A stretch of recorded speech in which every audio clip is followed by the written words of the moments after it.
자, 수업하겠습니다. 안녕하십니까? 예, 반갑습니다. 한 주간 잘 지내셨죠? 예, 그래요.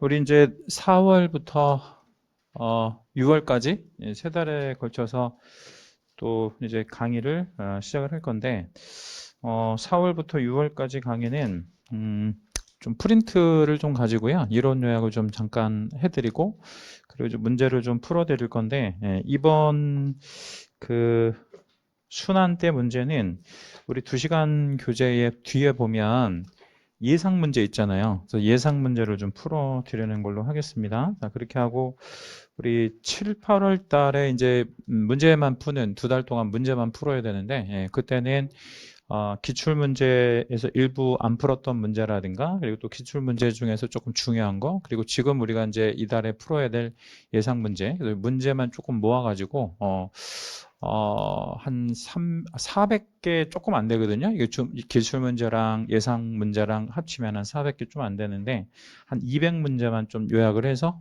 7, 8월 달에 다시 한번 풀어 드리는 걸로 그렇게 하겠습니다. 그리고 7, 8월 달에는 이론 정리는 그냥 간략하게만 하고 넘어가고, 여기 우리 그 4월부터 6월까지는 이론을 조금 한 절반 정도 이렇게 이제 시간을 할애해서 진행하는 것으로 하겠습니다. 자, 우리 이제 그 프린트 하나씩 받으셨죠? 예, 예, 프린트가 있는데, 정답을 그 적는 거에 이렇게 너무 연연해 하실 필요는 없고요. 예, 그 정답이 그 우리 홈페이지에 올라가 있거든요. 예, 그래서 정답이 필요하시면 홈페이지에서 다운 받으셔서 보시면 되니까 정답 적는데 너무 이렇게 연연해 하실 필요는 없어요. 우리가 내용을 파악하는 게 중요한 거니까요. 그 우리 메가랜드 홈페이지에 들어오면 그 황정선이라고 하는 코너 있잖아요. 거기 이제 들어오시면 거기 이제 학습 자료실에 이거 정답 채워져 있는 거 올려놨으니까요. 네, 그거 정답은 뭐 그걸로 확인하셔도 되고요. 일단 이제 수업 진행하는데 조금 더 집중해 주시면 좋을 것 같아요. 이거는 총 8주에 걸쳐서 나갈 거예요. 그래서 8주에 걸쳐서 나가는데 이제 우리가 그 12주 정도 강의를 하잖아요. 그래서 그거 이제 중간중간에 이게 이제 오전반용 그 프린트로 만들어졌던 건데 이 내용이 되게 좋은 내용들이라서 저녁반 분들한테도 제공해 드리고 12주에 걸쳐서 요거에 관련돼서 한번 풀어보고 그리고 문제 풀고 뭐 이런 식으로 진행을 하도록 하겠습니다. 나중에는 요것만 보셔도 뭐 90점 이상은 무난하게 맞으실 수 있을 거예요. 요 자료 되게 좋은 자료니까 그렇게 알고 계시면 될 것 같고 전부 합치면 한 40페이지 정도 될 것 같아요. 우리 다 모아 놓으셨나요, 자료? 그 잠깐만 좀 보여주시겠어요? 우리 좀 보여드리게. 이렇게 모아놓으면 이 정도 되는 것 같아요. 모아놓으면 한 이 정도. 그러니까 이제 이론 뭐 우리가 OX 문제 뭐 있으니까 이 정도 되는 것 같아요. 그러니까 여기 한 40페이지 정도? 그 정도밖에 안 돼요. 그러니까 이것만 가지고 여러 번 읽어주시면 고득 좀 하실 수 있을 겁니다. 자, 한번 보죠. 1번부터 서장, 중개의 연역 뭐 이렇게 이제 표현을 했는데 일단 중개를 한마디로 말하면 알선하는 거잖아요, 그죠? 근데 우리나라에서 알선은 누가 제일 먼저 했냐, 이제 이게 처음을 알리는 게 효시라고 보통 얘기를 하잖아요. 우리 중개업의 효시는 객주로부터 시작을 했어요. 그래서 이걸 객상주인이라고 줄여서 부르기도 하고 뭐 그럽니다. 이거는 뭐 시험과는 그렇게 관련이 있지는 않은데 그냥 상식적으로 우리 중개업을 우리나라에서 제일 먼저 누가 했을 것이냐 뭐 이런 정도 그냥 뭐 퀴즈 같은 데서 가끔 나오기도 하니까 알고 계셔서 나쁠 거는 없죠. 그리고 이 객주 밑에 이제 종업원들로 근무했던 사람들이 있어요. 객주의 종업원들이었었는데 이 종업원들이 전문성이 막 생겨나기 시작합니다. 그래서 가거간의 가, 각해의 가, 그리고 이제 여기다 이제 뭘 쓰시면 되냐면 집주름 이렇게 이제 쓰시면 되는데 집주름의 집, 요 세 가지의 공통점이 뭐예요? 집, 뭐 이렇게 돼 있잖아요. 그죠? 그러면 이게 가짜가 무슨 가짜? 한자로. 집 가짜니까 집을 전문적으로 중개했던 사람들이 생겨나기 시작하는 거죠. 이걸 우리가 이름하여 최초의 개공이라고 얘기를 하고 이들이 왜 최초의 개공이 되는 거냐면 이들이 사무실을 이제 하나를 만들어요. 사무실을 하나 만드는데 이들이 만든 사무소를 요즘에도 부르는 소위 복덕방이라고 불렀었어요. 그러니까 다시 한번 말씀드리면 객주 밑에 종업원들인 가거간 각해 집주름들이 독립을 해서 이제 객주로부터 독립을 해서 사무실을 하나 만드는데 그 사무실의 이름이 복덕방이 되는 거죠. 그러니까 오늘날 우리 개업공인중개사를 다른 말로 뭐라고 부르기도 해요. 복덕방이라고 부르기도 하잖아요. 여기에서 유래된 거구나 이렇게 생각하시면 되겠고, 우리 중개제도는 규율을 좀 해야죠. 너무나 이렇게 자유롭게 우리 하도록 하면 이제 아무나 다 하고 그러면 이제 자격 없는 사람도 하고 그러면 이제 사고가 발생할 수 있으니까. 그래서 이 중개제도는 아주 옛날에는 자유영업제, 그리고 이제 1890년도에 인가제가 만들어지고요. 일제강점되면서 허가제, 신고제, 허가제. 그리고 지금은 우리 중개업하고 싶으면 뭘 하고 해야 돼요? 등록하고 해야죠. 그래서 지금은 등록제, 이렇게 이제 보시면 됩니다. 그래서 등록제에다는 별을 하나만 잡을게요. 그러니까 중개업 하려면 뭐 하고 해라? 등록하고 해라. 뭐 이런 얘기 되는 거죠. 등록 없이 하면 소위 말하면 무등록 중개업이 되는 거니까. 다음 중개업 관련한 최초의 법제도는 1890년도에 객주 거간, 그죠? 객주 거간 규칙이라고 하는 1890년도면 우리 일제강점 되기 전에 우리 조선 말 정도 되는 그때 우리 나라에서 처음으로 중개업과 관련한 제도를 하나 만들게 됩니다. 자, 우리 공인중개사 법령의 구성과 성격이 있는데 일단 공인중개사법은 가장 상위에 법률이 있고요. 법률 밑에 뭐 있어요? 시행령. 시행령과 같은 말로는 뭐라 그래요? 대통령령이라고 부르죠. 그래서 시행령, 대통령령 같은 말이고요. 시행규칙은 또 같은 말로 뭐라고 표현하냐면 국토교통부령이다 이렇게 표현을 합니다. 그래서 제가 수업하는 동안에 대통령령이라고 그랬다가 시행령으로 그랬다 같은 말이니까 왔다 갔다 하고 얘도 마찬가지고요. 시행규칙, 국토부령. 그리고 매수신청 대리인 규칙이라고 하는 게 있는데 여기다 우리 밑줄 한 번만 해주시고요. 맨 마지막에 이제 우리 경매 입찰 신청의 대리 같은 거 있잖아요. 그래서 경매 관련한 그런 규칙이 바로 매수신청 대리인 규칙이고요. 요거는 대법원에서 만든 규칙을 우리가 따라줘야 됩니다. 경매 관련한 부분이다. 자, 우리 공인중개사법은 일단 공법과 사법의 중간에 있다 그래서 이걸 우리 무슨 법이라고 그래요? 중간법. 그리고 공법과 사법을 섞었다 그래서 무슨 법이라고 하기도 하냐면 혼합법이라고 그러기도 해요. 그래서 중간법 내지는 혼합법이다. 그리고 특별법적 지위도 있기도 하고요. 일반법적 지위도 있고 뭐 국내법이다 뭐 이런 표현 쓰는데 일단 뭐 다른 거는 그닥 중요할 거는 없고 이 중간법 내지 혼합법 여기다 우리 별 하나만 좀 잡겠습니다. 그래서 법을 만약에 구분을 한다면 이거 굳이 한번 좀 그림을 그려드린다면 법의 영역이 공법과 사법의 영역이 있는데 우리 중개사법은 엄밀히 따지면 공법도 아니고 사법도 아니고 중간에 낀다라는 거죠. 그래서 이 중간에 들어간다 그래서 이거를 우리 무슨 법이라 그래요? 중간법 내지는 양자를 섞었다 그래서 혼합법 뭐 이렇게 표현하기도 합니다. 이런 법도 우리가 배우게 되는 거죠. 자, 그 다음에 이제 우리 중개사법의 제정 목적을 좀 한번 가보는데 법을 만든 이유가 되겠죠. 일단은 밑에부터 한번 보도록 하죠. 1차, 2차, 3차 이런 식으로 이제 아래에서 또 위로 올라오는데요. 1차 목적은 누구의 업무에 관해서 정한다 이렇게 이제 표현을 했냐면 누구의 업무를 정하냐면 공인중개사의 업무를 정하는 거죠. 공인중개사의 업무에 관해서 정한다. 주의해야 할 거는 개업공인중개사 등에 관해서 정한다 이러면 틀리는 말이 되고 공인중개사의 업무에 관한 사항을 정한다 이렇게 들어가는 게 맞고요. 여기서 공인중개사는 자격을 가지고 있는 친구인데 자격만 갖고 있는 친구가 사실은 중개 업무를 하지는 않거든요. 그래서 여기서 말하는 공인중개사는 누구랑 누구를 포함하는 개념이냐면 공인중개사인 개공, 그러니까 개업공인중개사 하고요. 여기서 말하는 우리 공인중개사에는 개공하고요. 당연히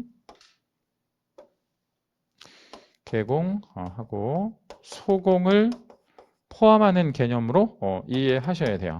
그래서 우리 개공하고 소공을 합쳐서 부르는 말이 사실상 없거든요. 개공하고 소공을. 근데 개공하고 소공의 공통점을 좀 따져보면 여기 공인중개사, 여기 공인중개사 들어가잖아요. 그래서 공통점인 공인중개사라고 표현을 하는 거예요. 그러니까 여기서 말하는 재정 목적상의 공인중개사는 개공과 소공을 포함하는 개념이구나 해서 이들의 업무를 정함으로 인해서 우리 중개사법은 상당히 이들이 하는 업무가 뭐 있는 업무로 바꿔줄 거냐면 뭐 있는 업무래요. 전문성 있는 업무로 바꿔줄 거예요. 전문성의 제고와 그리고 부동산 무슨 업의 육성, 중개업의 육성을 위해서 만든 법이구나 이렇게 보시면 되겠고요. 그리고 이 모든 것들이 다 누구를 위한 제도냐면 국민. 근데 국민 뭐에? 경제에 이바지하고자 합니다. 뭐 이렇게 알고 계시면 되겠습니다. 그래서 주의사항은 뭐 한번 읽어봐 주시고요.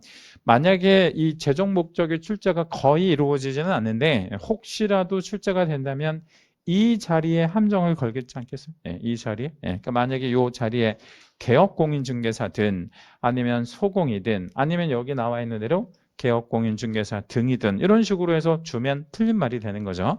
여기는 다 합친 개념으로 봐야 되니까요.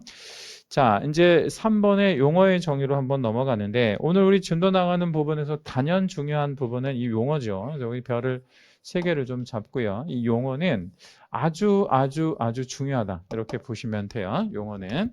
용어 파악이 안 되면 절대로 고득점 하실 수가 없어요. 용어를 완벽하게 내 걸로 우리 소화를 하고 계셔야 합니다.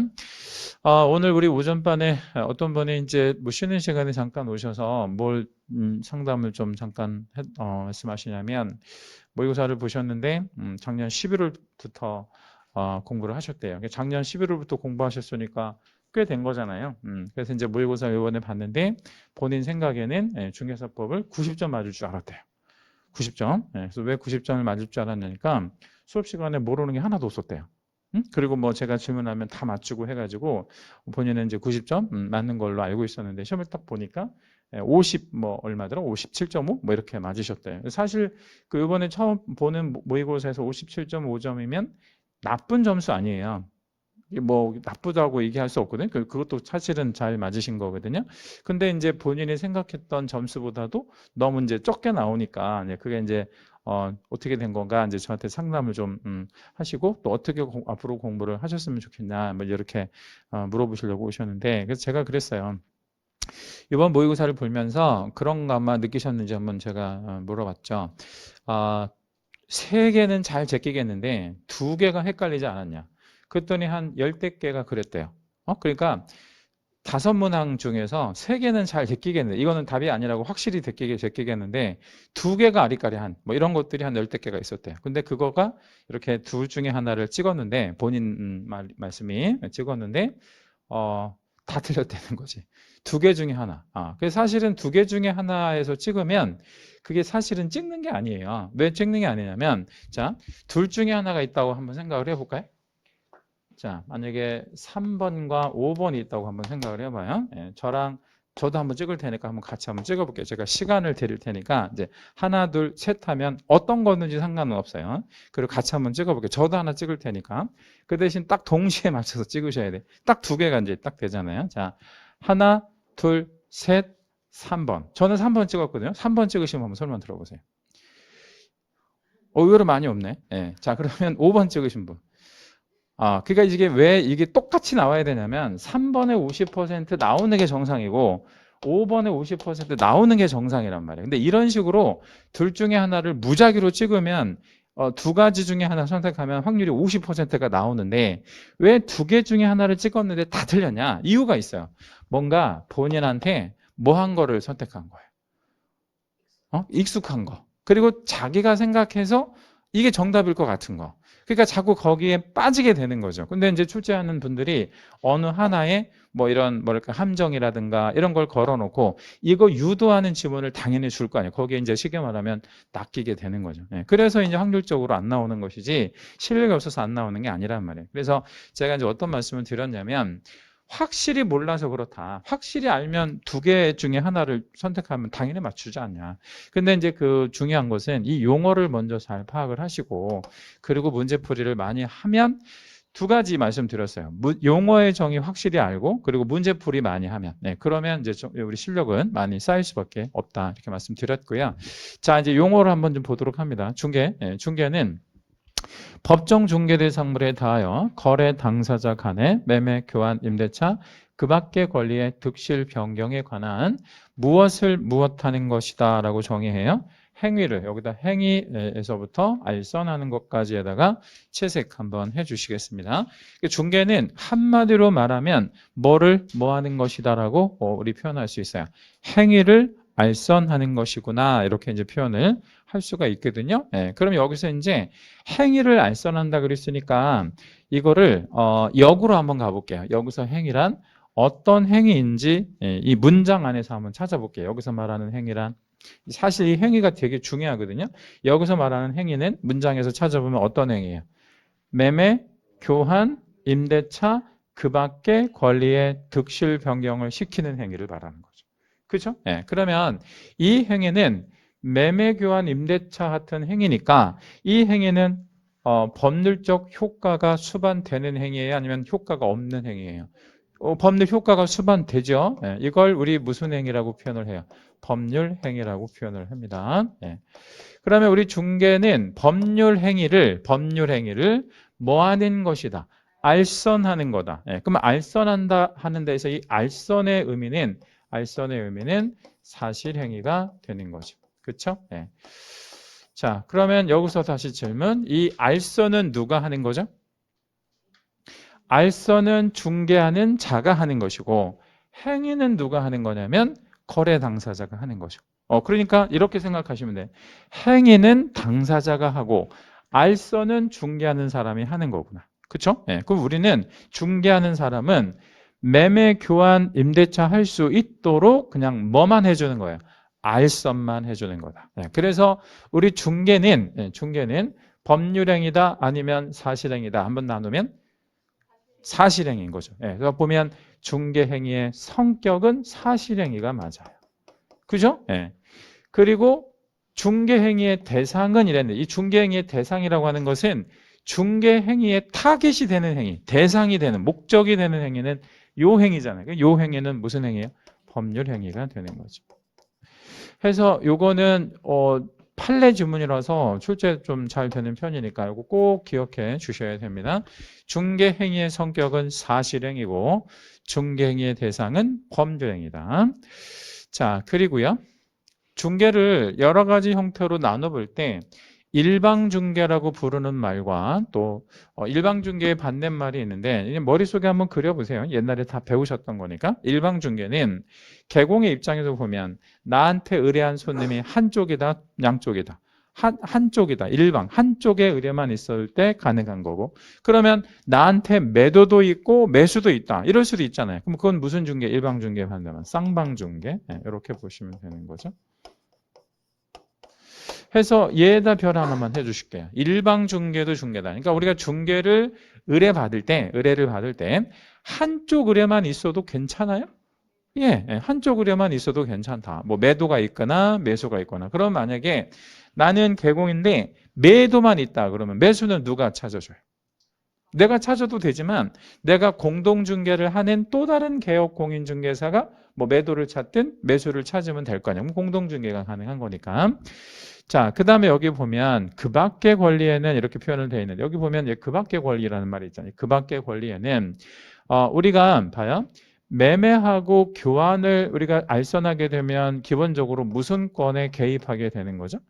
소유권에 개입을 하게 되잖아요. 기본적으로. 근데 임대차는 소유권에 개입을 하는 게 아니잖아요. 예, 그럼 임대차를 알선하면 무슨 권 자체가 득실이 이루어져요? 원인행위가 임대차니까. 제가 임차인이고 여러분이 임대인이에요. 그럼 제가 여러분하고 이제 임대차 계약을 체결하면 저한테 무슨 권리 하나 생기잖아요. 사용수익권은 권능이고 저한테 무슨 권? 저를 뭐라 그래요? 여러분이 임대인이고 저를 임차인이잖아요. 그럼 저한테 무슨 권리가 있어? 임차권이 있는 거죠. 임차권 하나가 만들어지네요. 맞죠? 예. 이런 임차권. 그럼 이렇게 소유권과 임차권과 같은 그 밖의 권리에는 담보물권도 들어간다고 볼 수 있나요? 예, 우리가 저당권에도 얼마든지 개입할 수 있는 것이죠. 예. 저당권 등 담보물권도 포함된다. 여기다 우리 별 한번 잡아주시고요. 우리 그러면 저당권을 설정하는 보통 단체, 뭐 기관, 뭐 주체? 예. 누가 보통 저당권을 설정해요? 은행에서. 예. 우리 그러면 대출할선 하는 것도 사실은 중개에 들어가느냐? 넓게 보면 대출할선이 중개가 들어가는 건 아니라 담보대출을 통해서 은행이 말하자면 대출을 그 받는 사람 뭐 집이나 뭐 상가나 토지에다가 저당 잡잖아요. 그 저당을 잡을 수 있도록 해주는 게 바로 뭐가 돼요? 중개가 되는 거죠. 그렇죠? 예. 그러면 실무적으로 보면 우리가 개공이 대출할선 해주면 은행한테도 돈 좀 받고 그래요? 예, 예, 그거 받는 거예요. 이거 중개보수 받는 겁니다. 예, 그렇게 생각하시면 되겠고요. 자, 두 번째 용어는 공인중개사가 있는데 공인중개사는 정확히 이 법에 의한 공인중개사 자격을 뭐한 친구예요? 취득한 친구가 취득한 친구가 공인중개사가 되죠. 여기다는 우리 채색 하나만 좀 할게요. 자격을 취득한 사람을 우리 공인중개사라고 한다. 그리고 제 질문에 답변해 주시겠어요? 자격을 취득하면 공인중개사라고 한다고 하면 자격을 취득한 자를 공인중개사라고 한다면 이게 사람만 즉 자연인만 되겠나요? 아니면 법인도 되겠나요? 잘 한번 생각해 보세요. 자격을 취득하는 원인은 여러 개가 있지 않고 하나밖에 없잖아요. 뭐 시험에 합격, 시험 합격 그게 힌트예요. 그러면 자연인은 일단 공인중개사가 될 수가 있어요. 시험 볼 수 있으니까. 근데 법인인 공인중개사는 존재할 수가 없지요. 왜 법인인 공인중개사는 존재할 수가 없어요? 시험을 볼 수가 없으니까. 그래서 개인인 공인중개사는 있지만 자연인인 법인인 공인중개사는 없다. 그런 개념은 없다. 그러면 공인중개사는 전부 사람인가요? 공인중개사는 전부 사람인가요? 예. 왜요? 시험 봐야 되니까. 예, 그렇게 생각하시면 돼요. 자, 이제 3번 용어가 중개업 나왔는데 자, 일단은 중개와 중개업은 한 글자 차이죠?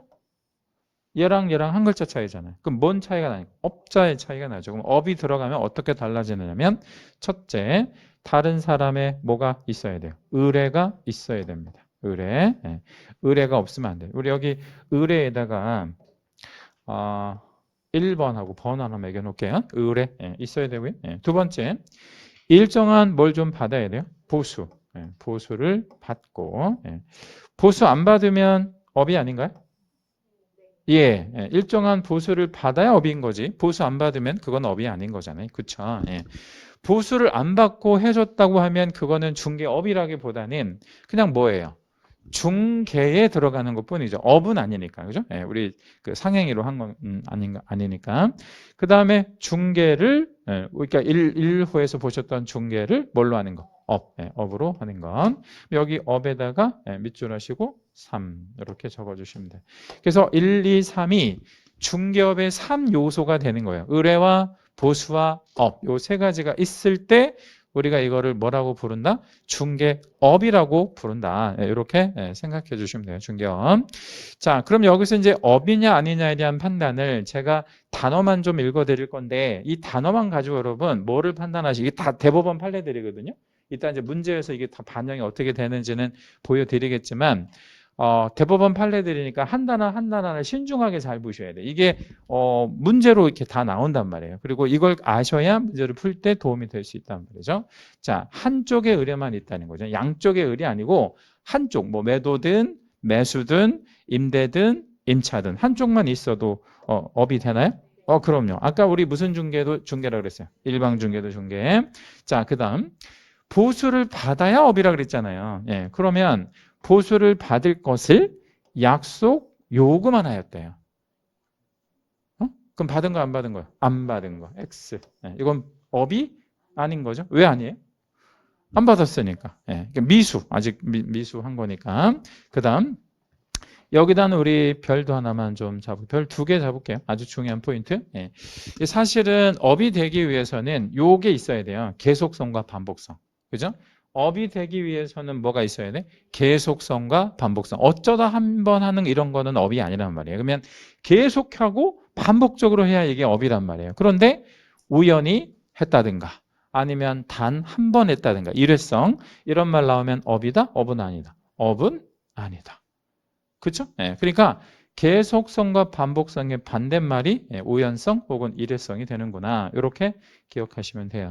자, 무상으로 했답니다. 어떤 행위를 무상으로 했대. OX, X. 왜 X? 보수 안 받았으니까 무상으로 하는 거. 예, 자, 그 다음.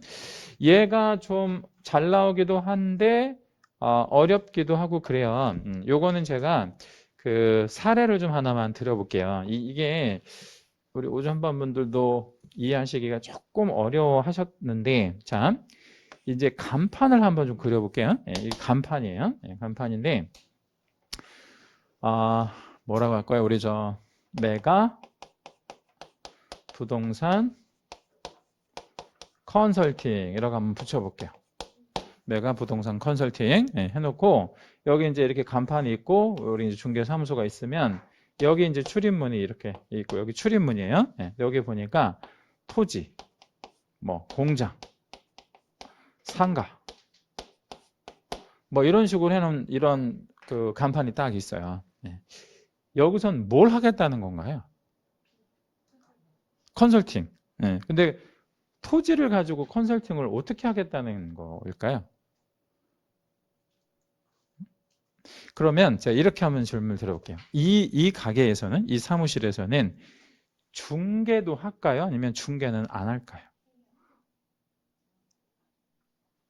중개. 이 컨설팅 하는 사람이 뭐 이렇게 하다 보면, 컨설팅 하다 보면 자연스럽게 중개도 할까요? 나는 여기까지만 하고 중개는 못 합니다라고 딱 선을 그을까요? 하겠죠, 당연히. 그러면 이 사람이 뭐 하면서? 컨설팅을 하면서 이거를 만약에 뭐 한다면 중개도 한다면 돈도 좀 받을까요? 예. 그럼 돈도 받고 계속적으로 할까요? 예. 그럼 업으로 한다면 이거를 전문적으로 중개업을 한다면 이거 중개업을 한 거로 봐야 돼. 컨설팅 하는 사람이니까 이건 중개업이 아니라고 봐야 돼요.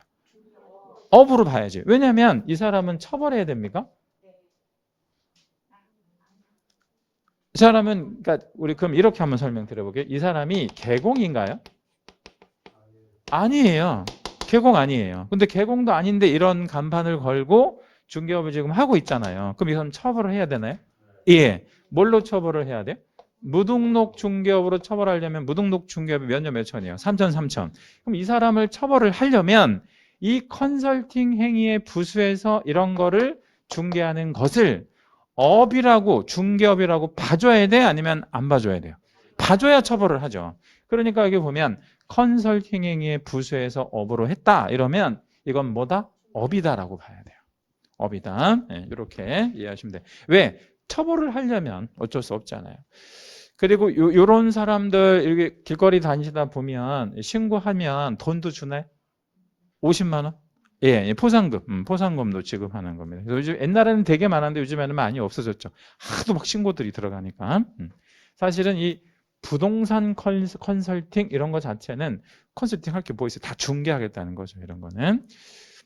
서울에는 거의 많이 사라졌고, 아무래도 이제 좀 지방에 특히 이제 토지 전문적으로 할 수 있는 위치에 있는 데 보면 이런 거 아직도 많이 있습니다. 자, 그 다음에 무등록 중개업은 중개업이에요? 중개업이 아니에요? 중개업이죠. 업으로 봐야 이거를 처벌을 하죠. 그죠? 무등록 중개업은 3년 3천으로 처벌을 해야 되니까. 자, 이제 4번 용어로 한번 가보는데, 개업공인중개사 있죠? 개업공인중개사는, 일단 2번 공인중개사하고 4번 개업공인중개사의 차이가 뭐냐면, 공인중개사는 뭐를 취득한 자를 공인중개사라고 하죠? 자격을 취득한 자. 그런데 개업공인중개사는 뭐 한 자라고 정의를 해야 되냐면 뭐 한 자라고 정의해 줘야 돼요. 등록한 자. 여기는 등록한 자. 그러니까 자격을 취득한 자를 공인중개사. 개업공인중개사는 등록을 한 자를 개업공인중개사라고 한다. 그럼 아까랑 똑같은 질문을 한번 또 드려볼게요. 얘는 사람, 즉 자연인인 개공이 될 수 있어요? 여러분도 되실 수 있잖아요. 그죠? 사람인 개공이 될 수 있으니까. 그러면 법인인 개공도 될 수 있어요? 여기다 우리 별 하나만 잡을게요. 법인인 개공이 존재한다는 거 굉장히 중요하죠. 그러니까 법인 형태로 개공이 될 수가 있다라는 얘기죠. 법인 형태로 개공 얼마든지 될 수 있다. 그래서 법인인 개공이 되는 거죠. 그러면 질문 한번 드려볼게요. 우리 이제 우리 첫 번째 진도 뭐 지금 나가신 분도 계시긴 하겠지만 한두 번씩 다 들어보셨으니까 법인인 개공이 되려면 법인의 대표자가 반드시 뭐 있어야 돼요? 자격이 있어야 될 거 아니에요. 뭐 그런 어떤 조건 때문에 법인 형태의 개공도 존재한다. 그리고 이제 5번 용어가 소속공인중개사, 즉 소공이 나오는데 이 소속공인중개사는 이 2번의 공인중개사인데 뭐 되어진 공인중개사라는 거예요. 소속된, 그러니까 좀 달리 말하면 취업한 공인중개사를 이야기하는 거죠. 그래서 우리 개공에 소속된 공인중개사인데 개업공인중개사인 법인에 여기까지 우리 한번 단락을 한 번만 좀 끊어봐 주시고요. 이 표현을 눈여겨봐 주시면 좋아요. 예. 개업공인중개사인 법인 이렇게 나갔죠? 그러면 법인인 개공을 말하는 거죠. 아까 위에서 법인인 개공이 존재한다 그랬잖아요. 이 법인인 개공에 존재하는 사원 또는 임원으로서 공인중개사인 자를 뭐한다? 포함한다. 제외한다. 여기 함정 걸릴 수 있는 자리니까 조심하시고요. 포함한다. 로서 우리 소공의 업무는 두 개가 있죠. 첫째, 무슨 업무를 수행하는 거. 중개 업무를 수행하는 일을 일단 할 수 있고요. 또 하나, 우리 개업공인중개사의 중개 업무를 뭐 하는 거? 보조하는, 중개 업무를 보조하는. 그러니까 앞에 가로의 중개 업무를 수행하는 것과 뒤에 가로의 중개 업무를 보조하는 것은 조금 성격이 다르다라고 보셔야 돼. 성격이. 어떻게 다르냐면 여기서 중개 업무를 수행하는 것은요. 누구의 업무를 수행하는 거라고 보셔야 돼. 여기서 중개 업무를 수행한다는 것은 누구의 업무를 수행한다? 소공 본인. 그럼 뒤에 나오는 개공의 업무를 보조한다는 건 글자 그대로 개공의 업무를 보조하는 거구나. 이렇게 생각을 좀 해주셔야 됩니다. 자, 우리 여기 표 밑에다가 사원 또는 임원을 한번 좀 빼볼게요. 여기다 이렇게 사원 또는 임원. 얘를 확실히 여러분 이해하지 않으면 굉장히 헷갈려요. 앞으로 이 사원 또는 임원이 계속 나올 거니까. 자, 일단 사원 또는 임원은 개인에도 있다 아니면 법인에만 있다. 법인에만 있다. 법인에만 있다. 법인인 개공에만 있다. 존재하고 직급 얘기 한번 해볼까요? 직급? 이들이 직급이 좀 높은 아니면 낮은? 높은. 직급이 높은. 근데 직급이 얼마나 높은? 자, 1번 많이 높은, 2번 제일 높은. 많이 높은 그러면 안 되지. 왜냐면 얼마나 높은지 모르잖아. 제일 높은. 그 법인에서는 최고 높은 사람들을 사원 또는 임원이라고 하고요. 자격이 있을 수도 있고 없을 수도 있나요? 예. 그래서 자격의 유무 불문하고요. 있고 없고는 따지지 않고요. 직급이 높은 사람들을 사원 또는 임원이라고 그래요. 법인에서 존재한다. 그러면 개인인 개공에는 사원 또는 임원은 없어요? 예, 없고 법인에만 오로지 존재한다. 그리고 이들은 등기되어져 있는 사원 또는 임원이에요. 등기된 사원 또는 임원. 이렇게 생각하시면 되겠고, 그러면 자격의 유무를 불문한다 그랬으니까 이걸 플러스 마이너스로 한번 표현을 해볼까요? 있고 없고. 그러면 자격이 있다? 그럼 넓게 보면 어디로 들어가고? 소공으로 들어가고. 그죠? 여기 소공 안에 포함한다 이랬으니까. 그죠? 자격 있는 친구는. 그러면 없다 그러면 넓게 보면 얘가 없는 애는 뭐로 봐야 돼요? 중개 보조원으로 보면 되는 거죠. 넓게 보면. 근데 얘네들을 왜 그러면 그냥 사원 또는 임원이라고 부르지? 뭐 하려고 그냥 소공이나 중개보존으로 부르지? 뭐 하려고 사원 또는 임원이라는 표현을 쓰냐면 법인을 대신하고 이 법인에서 사람이 할 일이 생기면 얘네들이 해야 되기 때문에 조금 좀 중요한 의미를 갖고 있어요. 예를 좀 들어볼게요. 교육을 받아야 되잖아요. 우리 개공이 되려면. 근데 법인에서는 교육을 누가 받아요? 법인에서는 교육 받을 사람이 없잖아요. 그러니까 누가 교육을 대신 받는 거야? 사원 또는 임원 전원이 누구를 대신해서? 법인을 대신해서 얘네들이 교육 받아야 돼. 얘네들이 법인을 대신하는 교육 이수 의무가 있어요. 뭐 실무 교육이니 연수 교육이니 다 얘네들이 받아요. 이때 자격 유무를 불문하고 다 받아야 됩니다. 그런 것들 좀 알고 계시고. 자, 그 다음에 이제 6번째 중개부조원이 있는데 이 중개부조원은 공인중개사인자, 아닌자. 아닌자. 요 아닌자라는 표현이 꼭 나와야 됩니다. 여기다 우리 별 하나만 해주시고요. 예, 별 한번 해주시고, 그리고 개업 공인중개사에 소속되어 중개대상물에 대한 현장 안내 및 일반 서무 등 개업 공인중개사의 중개 업무와 관련된 어떤 업무요? 단순한 업무. 단순한 업무를 보조하는 자를 말합니다. 그럼 질문 하나 드릴게요. 중개보조원은 중개 업무 보조 못해요? 중개보조원. 중개 업무 보조 못해요? 예. 그럼 뭐만 해요? 단순한 업무만 보조합니다. 그럼 중개 업무를 보조하는 건 누구만 하는 거예요? 소공만 하는 거예요. 중개 업무는 중개보조원이 보조할 수 없습니다. 자, 그리고 7번 용어가 이제 고용인인데, 고용인은 쉽게 말하면 누구한테 고용되어진, 개공한테 고용되어진 그런 친구를 말하고요. 이 고용인에는 두 사람 합쳐 부르는 말입니다. 소공과 5번 용어인 소공과 6번 용어인 누구야? 중개보조원을 포함해서 뭐라고 부른다? 중개보조원이라고 부른다. 뭐 이렇게 보시면 되겠죠? 그리고 8번 용어에 보면 요거 해설을 보시고요. 주어를 맞추는 거거든요. 근데 해설을 보니까 개공, 소공, 중개보조원, 심지어는 법인의 사원 또는 임원까지 싹 포함하는 개념. 그러니까 우리 중개사법에 나오는 사람들을 전부 합쳐서 뭐라고 불러요? 개업, 공인, 중개사 등. 개업, 공인, 중개사 등이라고 부르죠. 등. 그래서 개업, 공인, 중개사 등 안에는 개공만 들어가는 게 아니라 누구도 다 들어간다. 소공, 중개부조원, 뭐 법인의 사원, 임원까지를 모두 포함하는 그런 개념으로 이해해 주시면 되겠습니다. 자, 우리 뒷장에 뭐 나오죠? 뒷장에 뭐 나와요? 뒷장에? 중개대상물이. 이거는 다음 시간에 보기로 하고 문제 한번 풀어볼게요. 자, 우리 페이지가 334쪽이에요. 우리 2시간 교재 334쪽에. 자, 우리 문제를 한번 좀 풀어 보도록 하겠습니다. 화면을 한번 보셔도 괜찮고요. 자, 1번 문제부터 봅니다. 옳은 거 찾으랍니다. 옳은 거. 옳은 거. 자, 1번. 개공에 소속된 공인중개사로서 중개업무를 수행하거나 개공의 중개업무를 보조하는 자는 소속 공인중개사이다 라고 했어요. 그러면 얘가 우리 개공에 소속된 공인중개사 일단 맞죠? 그리고 소공의 업무는 몇 가지를 수행해야 돼요. 중개 업무를 수행하거나 우리 중개 업무를 뭐하는?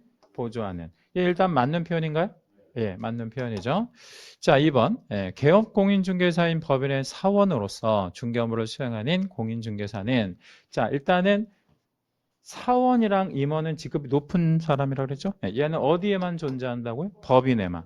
근데 얘가 자격이 있답니다. 자격이 있대요. 그럼 자격이 있으면 뭐예요? 소공에 포함된다고 해야지. 그래서 포함되지 아니한다. 여러분 틀렸죠. 그죠? 3번. 무등록 중개업자에게. 자, 여기까지는 밑줄 하나만 좀 잡아볼까요? 무등록 중개업자. 얘는 처벌을 받아 마땅하죠. 왜냐하면 합법적으로 중개업을 하는 사람도 있지만 불법적으로 중개업하는 사람은 그냥 두면 안 되잖아요. 그럼 몇 년 몇 천으로 처벌을 해야 돼요? 3년 3천. 3년 3천으로 처벌을 해야 되는데 이 사람한테 중개를 의뢰한 사람이 있대요. 의뢰한. 이 사람이 그러니까 무등록 중개업하는 사람이 인지 아닌지를 알았던 몰랐던 중요하지 않고 의뢰를 한 거래 당사자가 있대요. 의뢰를 한 거래 당사자. 자, 그러면 이 사람을 말하자면 같이 처벌을 해야 되겠는지 아니면 이 무등록 중개업한 사람만 처벌을 해야 되겠는지 누구만 처벌을 해야 되겠어요? 이 무등록 중개업한 사람만 처벌하고 의뢰한 사람까지 같은 정범으로다가 처벌시키면 안 될 거 아니에요. 그렇죠? 그래서 공동정범이라는 게 뭐냐면 사람을 가령 어떤 사람이 뭐 사람을 하나 살인했다 그러는데 2명이 살인을 할 수도 있잖아요. 그러면 그 2명이 살인한 사람 2명 다를 처벌할 때 뭘로 처벌해? 공동정범. 근데 이 무등록 중개업을 같이 도와서 한 게 아니라 이 사람이 한 거고 이 무등록 중개하는 사람한테 중개를 의뢰한 사람은 그냥 단순히 의뢰만 한 거잖아요. 그러니까 이거는 정범으로 처벌하고 그러면 안 된다는 거죠. 그러니까 쉽게 이렇게 말씀드리면 이 의뢰한 사람은 처벌할 어떤 근거가 있다 없다? 없다. 여기서는 이 무등록 중개업한 사람만 처벌하는 거구나. 처벌된다? 틀렸고. 4. 개업공인중개사는 다른 개공의 중개보조원 또는 개업공인중개사의 법인의 사원, 임원이 될 수 있다라고 했는데 일단 신분이 개공이 신분이잖아요. 예, 그럼 자기 신분이 있어요? 예, 자기 소속도 있어요? 예, 자, 소속이 있는 상태에서 또 다른 법인의 사원, 임원이 된다 그러면 얘를 우리 네 글자로 뭐라 그래? 이중 소속. 예, 이중 소속은 하면 안 되죠. 예, 그래서 이건 될 수 없다가 맞죠. 참고로 이중 소속하면 처벌을 받아요. 몇 년 몇 천? 1년을 천에 처벌을 받습니다. 자, 5번. 거래 당사자 간의 저당권 설정과 취득을 알선하는 행위는 이라고 했는데 아까 그 밖의 권리에는 뭐도 포함된다 그랬어요. 저당권. 네, 저당권도 포함된다 그랬죠. 네, 이게 중개에 해당하지 아니한다 아니고 해당한다라고 봐야 되겠죠. 네. 요 1번 문제부터 조금 어렵네요. 기출 문제보다는 예상 문제가 훨씬 경향성이 있어서 어려워요. 출제하는 패턴이 출제자의 어떤 주관이 많이 가미되기 때문에 많이 좀 어렵다고 볼 수 있어요. 이 정도 문제면 본 시험 나오면 거의 대부분 틀린다고 봐야 돼. 특히 요거 1번은 좀 쉽게 줬으니까 이 1번이 5번에 내려와 있다고 한다면 중간에 쭉 풀다가 보니까 뭐 하나 할 수 있어요. 낚일 수도 있다는 얘기죠. 그런 거. 좋은 문제지만 어려운 그런 문제라고 봐야 되겠네요. 자, 2번 문제. 용어의 정의로 옳은 것은 뭐 이런 정도 문제는 뭐 법조문에 입각한 문제니까 쉬워 보이네요. 자, 1번 개공이라 하면 공인중개사 자격을 가지고 중개를 업으로 하는 자를 말한다. 일단 저는 X라고 판단을 하는데 여러분 OX X. 자, 뭐가 틀렸을까요? 저는 읽어 나가면서 뭐를 딱 봤거든요. 등록이 빠졌으니까 틀린 거죠. 그러니까 개공의 정의가 업으로 하는 자를 말하는 게 아니에요.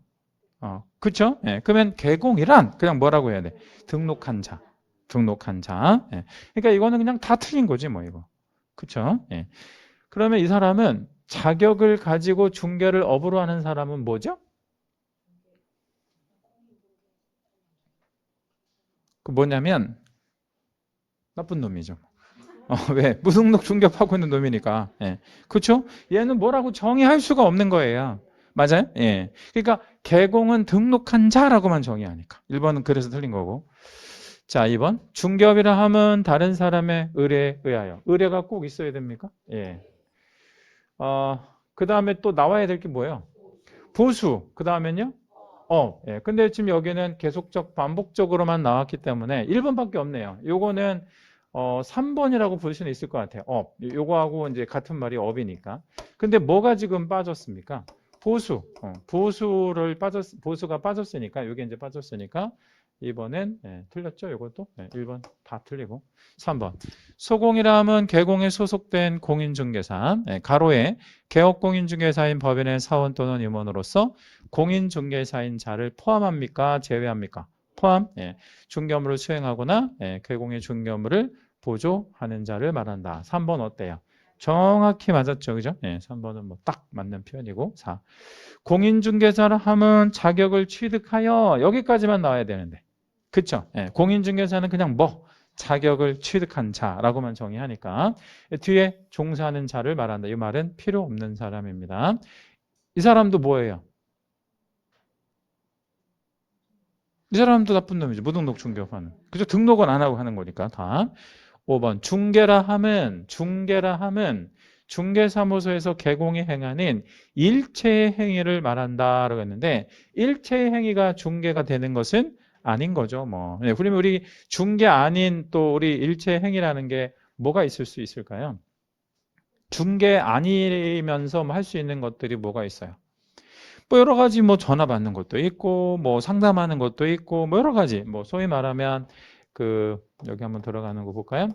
겸업 업무로 하는 것도 있나요? 우리가 겸업 업무로 하는 것 중에 아시는 것만 한 번만 얘기해 볼까요? 우리 개공이 하는 업무 중에 겸업 업무로 하는 거. 무슨 뭐 분양대행 같은 것도 있고요. 뭐 용역의 알선도 있고요. 굉장히 여러 가지 많잖아요. 예, 그런 것까지 중개행위라고 볼 수는 없잖아요. 이거는 일체 행위를 말한다. 예, 틀렸고. 그렇죠? 예. 자, 넘기고 3번 문제. 용어의 정의에 관한 내용이다. 예, 틀린 것은 이렇게 물었습니다. 기억번. 공인중개사라 함은 이 법에 의한 자격을 취득한 자를 말한다라고 했는데 공인중개사는 그쵸? 예, 공인중개사는 뭐한 자? 자격을 취득한 자. OX? O. 니은 중개업이라 함은 다른 사람의 의뢰 있어야 되고요. 예, 그리고 중개를 업으로 행하는 것을 말한다라고 했어요. 예, 그러면 그냥 중개를 업으로 한다 이러면 1번과 3번은 들어갔지만 2번이 빠졌잖아요. 2번 뭐죠? 보수. 보수가 빠졌으니까 얘는 틀렸고 정확히 정의를 물어봤으니까 틀린 거고 디귿. 개공이라 함은 이 법에 의하여 개설 등록을 한 자. 여기까지만 나와줘야 되는데 그죠? 개공은 그냥 등록한 자로만 정의하니까. 근데 뒤에는 뭐라 그랬어요? 공인중개사를 말한다. 이거는 틀린 겁니다. 자, 그런데 이거 참 어렵단 말이에요. 디귿번이 왜 어렵냐면 이 법에 의하여 중개사무소 개설 등록을 한 공인중개사도 개공은 맞아요. 맞아요? 예, 개공이거든요. 근데 얘는 왜 틀렸다고 해야 돼요, 우리가? 정답이에요. 법인도 있잖아요. 그리고 우리 개공 중에는 우리 이 공인중개사 아닌 개공도 존재하는 사람도 있잖아요. 어떤? 부칙 개공 같은 거. 그러니까 여기에서 개업 공인중개사의 정의를 이런 식으로 내버리면 안 된단 말이에요. 그 대신 이거를 어순을 좀 바꿔보면요. 이 법에 의해서 이 법에 의해서 사무소 개설 등록을 한 공인중개사는 개업 공인중개사이다. 이렇게 나가면 맞는 말이에요. 그거네. 그죠? 예. 근데 개공의 정의를 이렇게 내리면 다른 법인도 있고 부칙 개공도 있으니까 이런 식으로 정의 내려주면 틀린다. 이런 말이 되겠죠. 네, 1번. 소공이라 함은 개공에 소속된 공인중개사, 법인인 개공의 사원 또는 임원으로서 공인중개사인 자를 여기다 우리 동그라미. 네, 아까 제가 여기 뭐라고 표현했죠? 포함, 제외. 이런 거 함정 걸리는 자리니까 주의하셔야 돼요. 실제 우리 중개사법은 이런 식의 디테일한 함정들이 실제로 많이 잘 걸리기 때문에 아실 거면 정확히 아시는 게 좋죠. 여기서는 당연히 틀렸죠. 그리고 중개 업무를 보조하는 자를 말한다. 보조하는 자도 되지만 중개 업무를 수행하는 그것도 좀 들어가야 되죠. 빠졌고. 미음. 중개부조원이라 하면 중개 업무를 수행하거나. 중개부조원은 절대로 중개 업무를 수행하고 그러면 안 돼요. 예. 뭐 어떤 업무만 해야 돼요. 단순한 업무 보조. 여기도 틀렸어요. 중개 업무 보조. 이것도 틀렸습니다. 그리고 가장 잘 나오는 함정은 건 뭐냐면 중개보조원 이렇게 나갈 때 꼭 나와야 할 말이 있어요. 뭐 아닌 자? 공인중개사 아닌 자로서 이 말이 꼭 나와줘야 됩니다. 네, 그렇게 좀 이해해 주시고요. 자, 4번 문제도 한번 가볼게요. 중개와 중개업에 대한 내용인데 틀린 거 이렇게 물었습니다. 자, 중개는 어쩌다 하는 거도 중개인가요? 어쩌다 하는 거. 중개. 어쩌다 하는 것도 들어가고요. 중개업은 어쩌다 하는 게 아니고 계속적이고 반복적으로 해야 되고 의뢰받아서 해야 되고 보수받아서 하는 거죠. 그죠? 중개와 중개업 완전히 다른 말입니다. 자, 중개는 누구나 해도 되나요? 예, 누구나 해도 돼요. 근데 이거는 합법적인 개공만 하는 것이 원칙이죠. 예. 자, 틀린 거 1. 개공의 행위가 손해배상 책임을 발생시킬 수 있는 중개 행위에 해당하는지는 객관적으로 보아. 예, 객관적으로 여기 채색 하나만 잡아주시겠어요? 이건 판례 지문이라 아주 잘 나오는 표현. 객관적으로 보아. 사회 통념상 우리 인정되는지 요거까지 채색해 주시고 요거 우리 32회 본시험에도 출제됐던 건데 중개 행위냐 아니냐에 대한 판단을 주관적으로 판단하는 게 아니라 어떻게 판단한다고요? 객관적으로 중개 행위인지 아닌지. 그리고 객관적이라는 표현이 나올 때는 가장 객관화시키는 게 바로 뭐예요? 사회 통념이 되는 거죠. 이 말과 이 말은 같은 말로 생각하시면 되고요. 여기 밑에다가 이렇게 한번 적을게요. 주관적으로 판단한다 이런 말 나오면 OX, 이건 X. 요것도 굉장히 잘 출제됩니다. 여기 별 하나만 잡을게요. 자, 보수를 받지 않더라도 계속적으로 아파트의 매매를 알선한 것은 계속적이다. 그러면 계속적이고 반복적으로 했다. 그러면 중개업에 해당한다. 틀렸네요? 네, 뭐가 틀렸어요? 보수를 받지 않았으니까. 그쵸? 네. 자, 3번에 다른 사람의 의뢰에 의하여 일정한 보수를 받고, 자, 그러면 다른 사람의 의뢰 있었고요. 예, 의뢰 있었죠? 예. 그 다음에 일정한 보수를 받았고, 예, 그러면 보수도 받았죠? 예. 그리고 뒤에 보면 이런 말 나와요. 오로지 토지만의 중개를 업으로 했다. 중개업을 했다는 얘기죠. 그럼 이 사람은 뭐 전문 중개업이에요? 토지 전문 중개업이 되는 거죠. 그죠? 예. 여러분도 이제 어떤 거를 만약에 이제 그 자격을 취득하시게 되면 아파트 전문으로 할지 상가 전문으로 할지 뭘 하나 정하기는 해야 될 거 아니에요. 그러니까 요거는 토지 전문 개공이 되는 거고 중개업에 해당한다. 5. 4번 개업공인중개사가 상업용 건축물 및 주택의 분양을 대행한 것은 이라고 했는데 여기 분양 대행에다가도 채색 하나만 잡아주시고 분양 대행. 조금 전에 제가 말씀드렸듯이 분양 대행은 무슨 업무? 겸업 업무. 그럼 겸업 업무는 중개 업무이다. 중개 업무는 아니다. 이 중개 업무는 아니고 겸업 업무로 보는 거죠. 말 그대로. 예. 분양 대행, 뭐 관리 대행 이거 다 겸업 업무로 보는 거니까 중개 업무라고 볼 수는 없다. 맞고. 5번. 이것도 채색 하나만 잡을게요. 얘도 좀 출제 잘 되는 애인데 유무형 재산적 가치 양도에 따라서 이른바 권리금. 예. 권리금은 한마디로 말하면 중개대상물이다. 중개대상물은 아니다. 아니다. 예, 중개대상물 자체가 아니다.